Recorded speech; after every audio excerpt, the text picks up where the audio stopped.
नमस्ते। आज मेरे साथ प्रोफेसर अरुण कुमार एक बार फिर से। और ये इसलिए आवश्यक है प्रोफेसर साहब से बात करना आज कि मैं जिस मध्यमवर्गीय परिवार से आता हूँ और जो मेरा इकोसिस्टम शहर का है, मेरा एक इकोसिस्टम गांव का, एक शहर का है, उसको कल जब एकदम से आरबीआई के ने रेपो रेट चेंज किए, ये सब चेंज किए, तो मुझे वहां से पता नहीं लगा।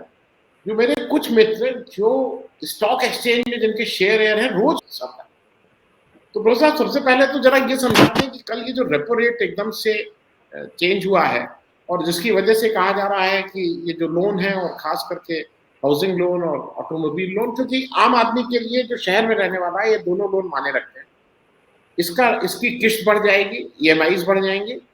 और दूसरी तरफ ये भी कहा जा रहा है कि अब एफडी के रेट भी बढ़ेंगे, तो उसके लिए रिटायर्ड आदमी को तो अच्छा लग रहा है कि अगर एफडी रेट थोड़े बढ़ जाए उसको तो थोड़ा एक जनरल इसका हमें वो बता दीजिए कि क्या हुआ है।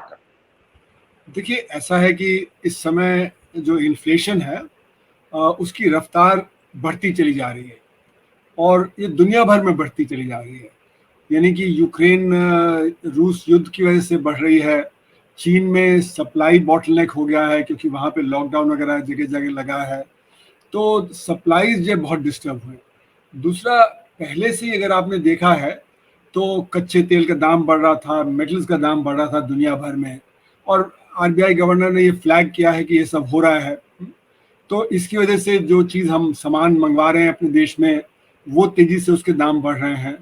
फिर रुपया कमज़ोर होता है तो फिर दाम बढ़ जाता है क्योंकि जो आपका इम्पोर्टेड आइटम है उसका दाम बढ़ जाता है। और फिर अपने देश में सप्लाई बॉटलनेक हो गए हैं तो उसकी वजह से यहाँ पे असंगठित क्षेत्र पिट गया है, तो सप्लाई बॉटलनेक्स यहाँ पे भी क्रिएट हुए हैं। हाँ, जैसे कि कोयले वगैरह की डिमांड बढ़ गई है, उसमें शॉर्टेज हो रही है ना। गेहूं का एक्सपोर्ट हो रहा है तो यहाँ पे गेहूं कम हो गया है, गेहूं के दाम बढ़ गए हैं। तो हमारे यहाँ देश में भी, और एक जो बड़ी बात है कि हमारा कॉर्पोरेट सेक्टर वो दाम बढ़ा रहा है। तो ये जैसे कि मैं काफ़ी समय से कह रहा हूँ कि कॉर्पोरेट सेक्टर की प्राइसिंग पावर बढ़ गई है तो वो दाम बढ़ाया जा रहा है, और इसीलिए जो आरबीआई के आंकड़े दिखा रहे हैं कि उनका 22-24% प्रॉफिट बढ़ रहा है, जबकि अर्थव्यवस्था गिरावट पे है या स्टैग्नेंट है और उनके प्रॉफिट बढ़ रहे हैं, यानी कि वो अपने दाम बढ़ा रहे हैं। तो जब दाम बढ़ाएंगे तो नेचुरली इन्फ्लेशन होगा। अब सवाल उठता है कि इन्फ्लेशन को फिर कंट्रोल करना, ये कहा जाता है कि आरबीआई का काम है। तो ये एक मॉनेटरिस्ट अंडरस्टैंडिंग है कि जब पैसा ज्यादा होता है तो दाम बढ़ जाते हैं, तो हम अगर पैसा कम कर देंगे तो दाम इतने नहीं बढ़ेंगे। तो ये अंडरस्टैंडिंग अपने आप में एक सही अंडरस्टैंडिंग नहीं है। तो अभी जैसे आरबीआई ने कदम उठाया कि इंटरेस्ट रेट बढ़ा दो, तो उससे उनका ये है कि सारे इकोनॉमी में इंटरेस्ट रेट बढ़ेगा तो फिर मतलब जो आपकी डिमांड है वो कम हो जाएगी। हाँ, क्योंकि उससे ये माना जाता है कि इंटरेस्ट रेट जब बढ़ेगा तो फिर इन्वेस्टमेंट कम होगा और इन्वेस्टमेंट कम होने से फिर डिमांड कम होगी, पर लेकिन फिर आपका ग्रोथ कम हो जाएगा। तो इस समय ग्रोथ वैसे ही कम है, तो क्या हम ग्रोथ कम करना चाहते हैं? तो इसलिए वो अगर इंटरेस्ट रेट बढ़ा रहे हैं जिससे कि बाकी अर्थव्यवस्था में इंटरेस्ट रेट बढ़े, तो फिर उसका मतलब क्या असर हम माने कि उससे इन्फ्लेशन पे तो असर पड़ने वाला नहीं है, क्योंकि इन्फ्लेशन इस समय सप्लाई बॉटलनेक की वजह से है। तो आपने इंटरेस्ट रेट बढ़ा दिया तो उससे कोई ऐसा नहीं कि सप्लाई बढ़ जाएगा, है ना। विदेशों में जो दाम बढ़ रहा है, यूक्रेन युद्ध की वजह से दाम बढ़ रहा है, चाइना के जो सप्लाई बॉटलनेक की वजह से बढ़ रहा है, उस पर क्या फर्क पड़ने वाला है कि अगर आपने इंटरेस्ट रेट बढ़ा दिया। तो इंटरेस्ट रेट बढ़ाने से इन सब चीजों पे कोई असर पड़ने वाला नहीं है, क्योंकि इस समय सप्लाई की समस्या है, सप्लाई को हमें बढ़ाना है ना, न कि ये जो हमें इंटरेस्ट रेट बढ़ा के होगा, बल्कि ग्रोथ और कम होने लगेगा क्योंकि जो बिजनेस है उसका कॉस्ट और बढ़ जाएगा, तो फिर जब और प्रॉब्लम होगी। हाँ, दूसरा उन्होंने क्या किया कि लिक्विडिटी जो मार्केट में है, जो पैसा मार्केट में है वो थोड़ा कम हो जाए। तो जैसे सीआरआर बढ़ा दिया, तो ये कैश रिजर्व रेशियो होता है कि मतलब जो बैंकों के पास पैसा आप डिपॉजिट करते हैं उसका एक हिस्सा उनको आरबीआई में डिपॉजिट करना पड़ता है। तो वो जब ज्यादा डिपॉजिट करना पड़ेगा, यानी कि कैश रिजर्व रेशियो बढ़ा दिया, तो फिर जब बैंकों के पास जो पैसा आगे लोन देने के लिए वो कम हो जाएगा, तो उससे लिक्विडिटी कम हो जाएगी। तो इस तरह से वो लिक्विडिटी कम कर रहे हैं। अब सवाल उठता है कि क्या लिक्विडिटी कम करने से इन्फ्लेशन कम होगा? ये तो बात नहीं है, क्योंकि जो पैसा होता है वो कितनी तेजी से घूम रहा है, जिसको हम वेलोसिटी ऑफ सर्कुलेशन बोलते हैं। यानी 1 रुपए का नोट है, वो मैंने खर्च किया, आपको दिया, आपने जो दुकानदार को दिया, दुकानदार ने अपने जो वर्कर को दिया, तो पैसा कितनी तेजी से घूम रहा है। तो अगर पैसा कम भी हो जाता है पर वेलोसिटी ऑफ सर्कुलेशन ज्यादा है तो उससे वही जो होगा। तो जब आप पैसा अगर कम भी कर दें तो ऐसा नहीं कि उससे इन्फ्लेशन कंट्रोल में आ जाएगा। ये तो सिर्फ ऐसा है कि फुल एम्प्लॉयमेंट अगर है तो फुल एम्प्लॉयमेंट पे अगर आप पैसा कम कर देंगे तो जो है उससे प्राइस पे कुछ असर पड़ सकता है, पर अभी तो फुल एम्प्लॉयमेंट नहीं है और दूसरा वेलोसिटी ऑफ सर्कुलेशन बढ़ जाए। तो इसलिए मेरा मानना है कि अभी जो इन्फ्लेशन हो रहा है उस पे आरबीआई का कोई खास रोल नहीं है ना। आरबीआई उसको कंट्रोल नहीं कर सकता है, उसके लिए सरकार की नीतियां जरूरी हैं। सरकार को अपनी नीतियां जो बदलनी पड़ेंगी और फिर जो इन्फ्लेशन, जैसे कि अभी एक जो कारण है हमारे इन्फ्लेशन का वो है इनडायरेक्ट टैक्स बहुत है। मतलब कि हमने पेट्रोलियम के पदार्थों पे जो बहुत ज्यादा एक्साइज ड्यूटी लिया हुआ है। हाँ, सेंटर करीब 22-23 रुपया ले रहा है, स्टेट्स ले रहे हैं तो करीब 40 रुपए का है। अगर वो हम 40 से 20 रुपए कर देंगे तो फिर वहां पे जो सारे जो एनर्जी है उसके दाम कम हो जाएंगे। फिर अगर कोयला जो इम्पोर्टेड है उसकी जगह हम इंटरनल जो कोयला जो इस्तेमाल करें तो उसका असर पड़ेगा, या फिर बिजली ज़्यादा उत्पादन होगी। फिर उसी तरह जो जैसे कि माइक्रो सेक्टर है जो बहुत बुरी तरह पिट गया है, जहाँ से डिमांड शिफ्ट कर गई है, हम माइक्रो सेक्टर को बढ़ावा दें, स्मॉल सेक्टर को बढ़ावा दें, वहाँ पे उत्पादन बढ़े तो वो जो सप्लाई बॉटलनेक, हमारे इंटरनल सप्लाई बॉटलनेक है उन पे असर पड़ेगा। एक्सटर्नल सप्लाई बॉटलनेक्स पे तो असर पड़ेगा नहीं, लेकिन सरकार ये कुछ कदम उठा सकती है जिससे कि इन्फ्लेशन इतना तेज ना हो जैसे कि अभी है। फिर जो हमारे कॉर्पोरेट सेक्टर है जिसकी प्राइसिंग पावर बहुत बढ़ गई है, तो कॉर्पोरेट सेक्टर पे जो है वो अंकुश लगे। तो उसके लिए जैसे कि आपको अगर इनडायरेक्ट टैक्स कम करने तो डायरेक्ट टैक्स ज्यादा इकट्ठा करें, जैसे कॉर्पोरेट टैक्स है वो आप ज्यादा इकट्ठा करें। जिसका स्टॉक मार्केट में पैसा बहुत बना है, पिछले मार्च से डबल हो गए जो स्टॉक मार्केट में, कईयों का तो 3-3, 4-4 गुना बढ़ गया, वहां पे जो ये कैपिटल गेन बहुत ज्यादा बना है वहां पे टैक्स लगा दें और फिर उससे इनडायरेक्ट टैक्सेस कम कर दें। अभी तो बल्कि ये बात हो रही थी कि हम इनडायरेक्ट टैक्स और बढ़ा दें, जीएसटी काउंसिल में ऐसे करें कि जो 18% पे थे उसको 28% पे कर दें, जो 5% था उसको 8% कर दें, तो फिर तो और इन्फ्लेशन तेज हो जाएगा। उसकी जगह हमें तो उसको कम करना चाहिए। यानी कि ये कदम अगर उठाए जाए तो इससे ग्रोथ भी बढ़ेगी, इन्फ्लेशन भी कम होगा। अभी तो उल्टा हो रहा है। लेकिन रोज साहब आप एक चीज पिछले 2-2.5 वर्ष से, मतलब जब से कोरोना आया, आप हर एपिसोड में इसको टच करते थे, और अभी जो देखा जा रहा है कि अमेरिका ने अपनी जीडीपी का करीब 9 से 10% लोगों को हाथ में दिया, लोगों को जिस भी तरह से कि भाई इन्वेस्टमेंट उसको दिया कि जिससे डिमांड बढ़ती रहे, वो खर्चा करते रहे। हिंदुस्तान में जो फिगर है वो शायद 1.5% ऑफ जीडीपी हम लोगों ने बांटा है, और इसकी वकालत आप पिछले 2.5 साल से कर रहे हैं कि अगर तुम पैसा नहीं दोगे तो डिमांड नहीं बढ़ेगी।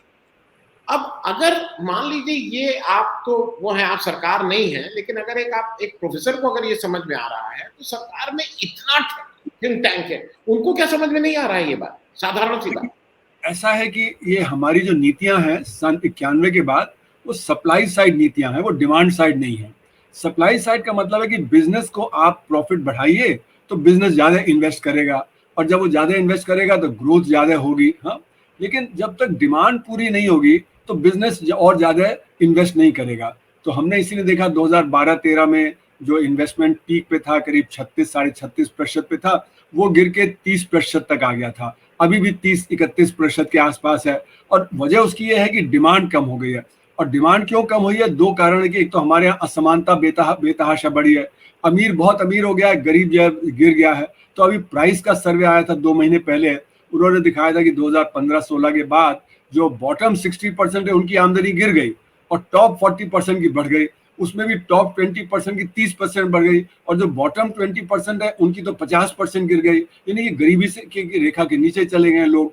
तो इसलिए जो डिमांड है वो तो आम जनता से आती है डिमांड। अगर आप एक अमीर आदमी को 100 रुपया देंगे तो पूरा का पूरा बचा लेगा, क्योंकि उसको जो खपत करनी हो तो खपत कर ही रहा है, तो उसका इन्वेस्टमेंट नहीं बढ़ रहा, और खपत वो कर नहीं रहा, तो 100 का 100 जो वैसे का वैसा रहेगा। गरीब आदमी को 100 रुपए देंगे तो एक कटोरी और खरीद लेगा, अपनी बीवी के लिए कुछ कपड़ा और खरीद लेगा, बच्चे के लिए स्कूल बैग और खरीद लेगा, पूरा 100 खर्च कर देगा, तो डिमांड उससे बढ़ेगी। तो अभी जो हमारी कंज्यूमर डिमांड जो कम है, तो कंज्यूमर डिमांड किस तरह से कम है कि जो आरबीआई का एक कंज्यूमर सर्वे आता है, कंज्यूमर कॉन्फिडेंस सर्वे, तो वो दिखा रहा है कि हमारा जब पैंडेमिक के जरा ही पहले जनवरी 2020 में ये 105 की रफ्तार पे था, और वो गिर के फिर 50 से भी कम हो गया था। अभी वो 71-72 के लेवल पे पहुंचा है, यानी कि कंज्यूमर कॉन्फिडेंस रिकवर नहीं किया है, और खासकर क्योंकि आम आदमी और गरीब आदमी का वो रिकवर नहीं किया है, तो इसलिए कंजम्पशन नहीं हो रहा उतना जितना होना चाहिए। जब कंजम्पशन नहीं होगा तो ग्रोथ नहीं होगी, तो आपका जो है वो होगा। तो इसलिए सप्लाई साइड जो नीतियां हैं वो इस समय काम नहीं करेंगी जब तक हम डिमांड नहीं बढ़ाएंगे। अब लोग कहते हैं कि डिमांड आप बढ़ा देंगे तो दाम और तेजी से बढ़ने लगेंगे, क्योंकि इस समय जो वैसे ही बॉटलनेक हो रहे हैं सप्लाई के। तो ये बात जरूर है कि इस समय आप जो डिमांड अगर इस तरह से बढ़ाएंगे, पर डिमांड कहाँ बढ़ेगी? डिमांड बढ़ेगी खाने पीने की वस्तुओं वगैरह की, और इस समय हमारे पास खाने पीने की भंडार काफी हैं, जो मतलब जिससे कि हम उसको कंट्रोल कर सकते हैं। दूसरा, हम अगर पब्लिक डिस्ट्रीब्यूशन सिस्टम को और तेज कर दें, जिससे कि जो आम कंजम्पशन की चीजें हैं वो पब्लिक डिस्ट्रीब्यूशन सिस्टम में मिलने लगे, तो फिर उसका असर ये होगा कि जो दाम इतनी तेजी से नहीं बढ़ेंगे। तो जैसे आपने कहा कि इस समय जैसे कि एक तरफ आपने ये रेट ऑफ इंटरेस्ट बढ़ा दिया तो ईएमआई बढ़ जाएंगे, तो एक तरफ जो गरीब आदमी और मिडिल क्लास है उनकी आमदनी कम हो गई, दूसरा उनके ऊपर ईएमआई की जो बोझ और पड़ जाएगा, तो उनकी जो परचेजिंग पावर है और कम हो जाएगी, और जो इंडस्ट्री है उसका कॉस्ट बढ़ जाएगा, तो वो तो लेजिटिमेटली कहेगा कि फिर मैं दाम और तेज बढ़ाता हूँ। तो इसलिए मेरा मानना है कि इस समय सरकार को जो है उसको नीतियां अपनानी चाहिए, जिससे कि जो गरीब आदमी की डिमांड है वो पूरी हो, वहां पे एम्प्लॉयमेंट जनरेशन हो, और एम्प्लॉयमेंट जनरेशन से जो उसके आमदनी होगी उससे उसकी जो खपत बढ़ेगी, है ना। तो वो बेहतर तरीका है कि आप डिमांड क्रिएट करें। प्रोफेसर साहब, आपने आज भी अपने आर्टिकल में जो आपने नया हिंदुस्तान एक टच की एक बात आपने, जैसे नरेगा का है। अब पिछले साल नरेगा का बजट बढ़ा था, लेकिन जो ये कहा जाता है प्रावधान है कि 100 दिन का मिनिमम हर एक को एम्प्लॉयमेंट मिलेगा, वो एवरेज 40 ही दिन दे पाए क्योंकि बजट ही नहीं था उतना, और ज्यादा लोग आके तो ये सारी चीजें तो रिलेटेड है। वो लोग आज भी गांव में टिके हुए हैं, बाहर एम्प्लॉयमेंट अभी भी ज्यादा नहीं है। आप दिल्ली लखनऊ जैसे शहरों में चले जाइए, दुकानें अभी भी काफी बंद हैं, ऐसा नहीं।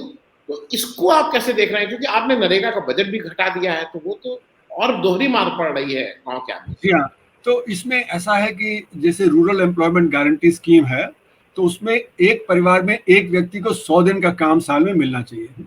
तो 100 दिन की जगह वहां पे 46 दिन, 50 दिन या उससे कम का काम मिल रहा है।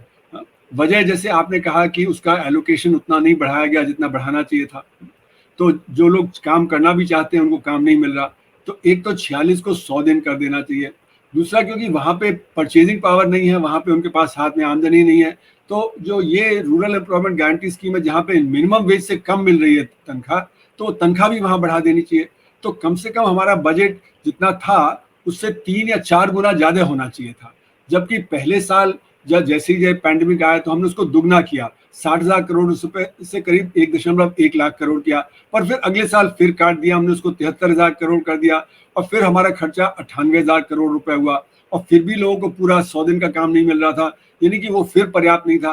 फिर हमने अभी इस साल के लिए फिर उसको 73,000 करोड़ रुपए कर दिया है। यानी कि सरकार की कोशिश है कि इस पे और ज्यादा पैसा ना खर्च हो, क्योंकि उनको लगता है कि जब उनको डेफिसिट बचाना है, तो डेफिसिट क्यों बचाना है? क्योंकि आपका जो क्रेडिट रेटिंग एजेंसी है, आईएमएफ है, अगर आपका जो ये डेफिसिट बढ़ता है तो उसको वो सही नहीं मानते, आपका इंटरेस्ट रेट बढ़ा देंगे वो जो मार्केट में। तो इसलिए जो ये सप्लाई साइड नीतियां हैं उनके चलते हुए ये सारा जब इस तरह से पॉलिसी हो रही है कि सोशल सेक्टर पे, मतलब शिक्षा है, स्वास्थ्य है, रूरल एम्प्लॉयमेंट गारंटी स्कीम है, इन पे बहुत खर्चा ना बढ़े। तो जैसे कि आपने हेल्थ का देखा कि हेल्थ का बजट काट दिया गया, हालांकि रिक्वायरमेंट उसकी ज्यादा है कि हम सब देख चुके हैं कि हमारा हेल्थ का इंफ्रास्ट्रक्चर एकदम चरमरा गया था वहां पे। मतलब टीयर 1 टीयर 2 सिटी तो छोड़िए, जो हमारे मेट्रो है वहां पे ही चरमरा गया था, वहां पे इतनी परेशानी हुई। तो यानी कि हेल्थ का खर्चा तो हमें बढ़ाना ही चाहिए था, लेकिन उसको भी हमने काट दिया, और वो रियल टर्म में काट दिया। और फिर आप देखें तो टोटल बजट जो है वो भी महज 4% से बढ़ाया गया, जबकि इन्फ्लेशन ही उससे ज्यादा है। यानी कि जो हमारा बजट का एक्सपेंडिचर होगा वो पिछले साल से भी कम होगा, तो उसमें फिर डिमांड कैसे रिवाइव होगी? तो डिमांड रिवाइव करने के लिए तो हमें अपना जो बजट का खर्चा है उसको बढ़ाना चाहिए, न कि उसको और काट देना चाहिए, और रियल टर्म में बढ़ाना चाहिए। तो ये सारा सप्लाई साइड नीतियों के तहत हो रहा है, जिसका हमारे पर आईएमएफ, वर्ल्ड बैंक का दबाव बहुत समय से रहा है। 1991 के बाद से हम उनकी कंडीशनैलिटीज को फॉलो कर रहे हैं, तो उनकी कंडीशनैलिटीज में है। लेकिन दूसरी तरफ वर्ल्ड बैंक खुद ही रियलाइज करता है कि उनकी जो नीतियां हैं उससे गरीबी बढ़ेगी, तो वो 1985 से वो ये कह रहे हैं कि हमें एक सेफ्टी नेट चाहिए। सेफ्टी नेट देना बहुत जरूरी है, नहीं तो जो गरीब आदमी है और गरीब हो जाएगा। उसी के चलते हुए यूपीए 1 में आपने देखा right to food, right to education, rural employment guarantee scheme, mid day meal scheme और लोन वेवर, ये सारी चीजें की गई। ये सेफ्टी नेट डिवाइस है, पर इससे समस्या का हल नहीं निकलता है, क्योंकि समस्या का हल तो तब निकलेगा जब सबको रोजगार मिलेगा, सबकी आमदनी सही होगी। और ये हालात और बिगड़ते चले जा रहे हैं, क्योंकि ये सेफ्टी नेट आप इतना 80-90 करोड़ लोगों के लिए सेफ्टी नेट नहीं बना सकते हैं, वो कुछ ही चीजों में बना सकते हैं। लेकिन अब जो वर्ल्ड बैंक ने कहना शुरू किया 2014-15 से कि अब डायरेक्ट बेनिफिट ट्रांसफर होना चाहिए, यानी कि हम सीधे सीधे गरीब के हाथ में पैसा दें। पर मेरा मानना है कि वो एक सही नीति नहीं है, क्योंकि रोजगार के साथ साथ आपको डिग्निटी मिलती है। अगर आपको रोजगार नहीं है और आपको मुफ्त में पैसा मिल रहा है तो उससे डिग्निटी नहीं आएगी। तो मेरा मानना है जो पैसा अगर आपको डीबीटी में खर्च करना है, उससे आप रोजगार पैदा करने में लगाए। Rural employment guarantee scheme, urban guarantee scheme, micro sector को सपोर्ट, जिससे कि माइक्रो सेक्टर रिवाइव करे। और सबसे बड़ी बात, जीएसटी को आपको रिफॉर्म करना पड़ेगा। जीएसटी जो है उसमें इनपुट क्रेडिट की वजह से जो असंगठित क्षेत्र पिट जाता है, तो अगर आप इनपुट क्रेडिट को हटा देंगे, उसको लास्ट पॉइंट टैक्स बना देंगे, तो इनपुट क्रेडिट की जरूरत नहीं है। तो जो आपका जो असंगठित क्षेत्र है, जो स्मॉल सेक्टर है, वो जो पिट रहा है वो नहीं पिटेगा, और वहीं पर रोजगार पैदा होगा सबसे ज्यादा। और जब वो जब पॉइंट होगा तो रोजगार भी पैदा होगा, ग्रोथ भी बेटर होगी, और आपके सप्लाई बॉटलनेक भी कम हो जाएंगे। तो यानी कि सरकार की जो नीतियां हैं उस पर हमें ध्यान देना चाहिए। जी, मैं प्रोफेसर बहुत एक संक्षेप में अंतिम प्रश्न, और इसलिए क्योंकि समय का आपको भी कहीं आगे जाना है, बहुत संक्षेप में। आज एक नया निकला है कि पीडीएस से यूपी, बिहार और केरल से वीट को हटा दिया जा रहा है, क्योंकि वीट की ऐसा कहा जा रहा है कि ग्लोबली वीट की पैदावार कम हुई है और गेहूं की दिक्कत है।